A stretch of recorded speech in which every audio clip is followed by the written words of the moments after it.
أهلا بيكم. النهاردة هنتكلم عن موضوع مختلف شوية عن مجرد الكتابة بالذكاء الاصطناعي. أهلا بيكي. فعلا في كلام كتير إن ال AI ممكن يعمل أكتر من كده بكتير، خصوصا في الصوت والصورة. بالظبط.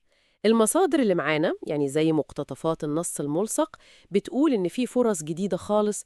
خلينا ندخل في الموضوع ده أكتر. أكيد. الفكرة إن مش كل الناس دلوقتي بتدور على مقالات وبس، لا، في طلب يعني على حاجات تانية، زي إيه مثلا؟ زي مثلا تعليق صوتي احترافي، فيديوهات قصيرة سريعة كده للريلز والحاجات دي، أو حتى إنك تخلي أفاتار، يعني شخصية كرتونية أو افتراضية هي اللي تتكلم.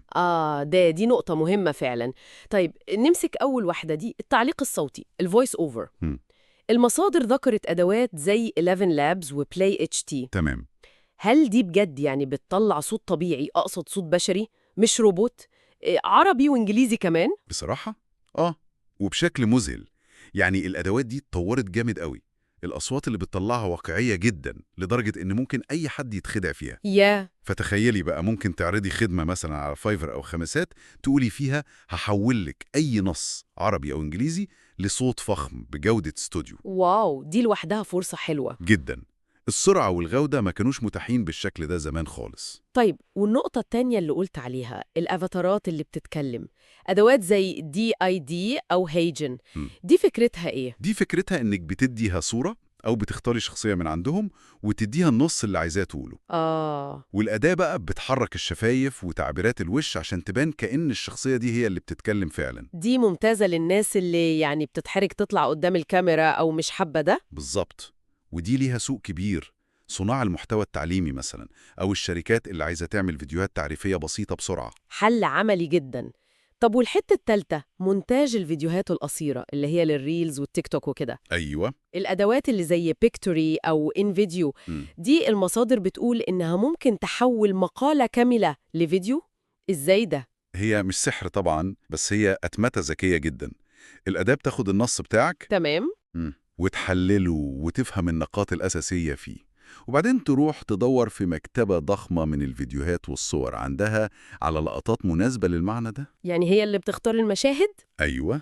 وبتركبها ورا بعض، وممكن كمان تضيف عليها تعليق صوتي متولد بالاي اي برضه، أو موسيقى، وتطلع لك فيديو قصير جاهز. لا دي حاجة قوية قوي، بتوفر وقت ومجهود رهيب أكيد. جدا جدا، خاصة للمسوقين أو اللي عندهم بيزنس صغير وعايزين يعملوا محتوى بسرعة. يعني كده ممكن حد حرفيا يقدم خدمة متكاملة، اللي هو يكتب السكريبت بالاي اي ممكن طبعا. ويحوله لصوت بالاي اي وبعدين يعمل منه فيديو قصير بالاي اي، كل ده مع بعضه. تماما.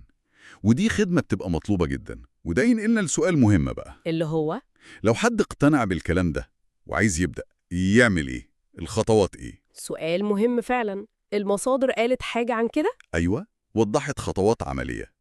أول حاجة، ودي منطقية، لازم الواحد يختار هيركز على إيه. يعني يتخصص. بالظبط. هل هيركز على التعليق الصوتي بس، ولا مونتاج الفيديوهات القصيرة، ولا الأفاتارات؟ التخصص في الأول بيساعد الواحد يركز ويبني خبرة أسرع. منطقي. وبعد ما يختار، الخطوة التانية، لازم يجرب الأدوات بنفسه، مش مجرد يسمع عنها. يجربها إزاي؟ معظمها بفلوس أكيد. لا، أغلبها بيبقى فيه خطط مجانية أو فترة تجريبية. ده كافي جدا عشان يفهم الأداة بتشتغل إزاي، إيه مميزاتها وعيوبها وجودتها عاملة إيه. تمام. وبعد التجربة، يبدأ بقى يبني العرض بتاعه، يروح على منصة عمل حر زي خمسات أو فايفر أو مستقل ويعمل صفحة للخدمة بتاعته. أهم حاجة في الصفحة دي إيه؟ الوصف والعنوان يكونوا واضحين وجذابين، يعني مثلا مونتاج فيديو تيك توك احترافي بالذكاء الاصطناعي في أقل من يوم، أو تعليق صوتي عربي فخم لمشروعك. بس الأهم من ده كله العينة اللي هيحطها، السامبل. اللي هو شغله هو عمله فعلا بالأداة دي. بالظبط، دي اللي بتقنع العميل أكتر من أي كلام. لازم تكون مبهرة وتعكس جودة الشغل اللي يقدر يقدمه. طيب، هل في طلب حقيقي على الكلام ده في السوق؟ يعني الناس بتدفع فلوس في خدمات معمول أغلبها بالاي اي؟ الطلب موجود وبيزيد كمان. فكري في صناعة الكورسات، اليوتيوبرز، الناس بتوع التسويق على تيك توك وإنستجرام. صح، دول بيحتاجوا محتوى كتير وسريع. جدا. والنقطة الحلوة بقى إنه المنافسة في السوق العربي تحديدا في خدمات الاي اي دي لسه مش شرسة قوي زي بره. يعني لسه في فرصة كويسة؟ في فرصة ممتازة للي يبدأ دلوقتي صح ويركز على الجودة. ده كلام مشجع جدا. طيب لو نلخص كده نصيحة سريعة للي بيفكر في الموضوع ده. ممكن نقول حاجتين أساسيتين. أولاً، الجودة صم الجودة. لازم يتأكد 100% إن الصوت أو الفيديو اللي بيسلمه للعميل معمول صح، احترافي ومفهوش مشاكل. يعني مش مجرد يرمي الملف من الأداة للعميل وخلاص؟ لا طبعاً، لازم مراجعة وتدقيق. الحاجة التانية الشفافية. مهم يقول للعميل إنه بيستخدم أدوات ذكاء اصطناعي. دي مش عيب يعني؟ بالعكس، دي بتدل على الاحترافية ومواكبة التكنولوجيا، مش حاجة الواحد يخبيها. وطبعاً يوضح كل تفاصيل الخدمة من الأول عشان يتجنب أي لخبطة بعدين. المدة، اللهجة المطلوبة، شكل الفيديو وهكذا. ممتاز. يعني نقدر نقول إن الفكرة الجوهرية هنا هي إن الواحد لازم يمتلك أدوات عصره عشان ينجح. بالظبط. مش لازم تستنى تتعلم مهارة تقليدية بتاخد سنين زي مثلا التعليق الصوتي الاحترافي. ممكن تستخدم صوت ذكي عشان توصل فكرتك ورسالتك بسرعة وكفاءة. وهي دي النقطة اللي ممكن نختم بيها.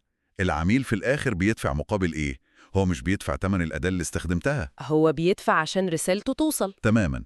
هو بيدفع عشان رسالته توصل للجمهور بتاعه بشكل فعال ومؤثر وسريع.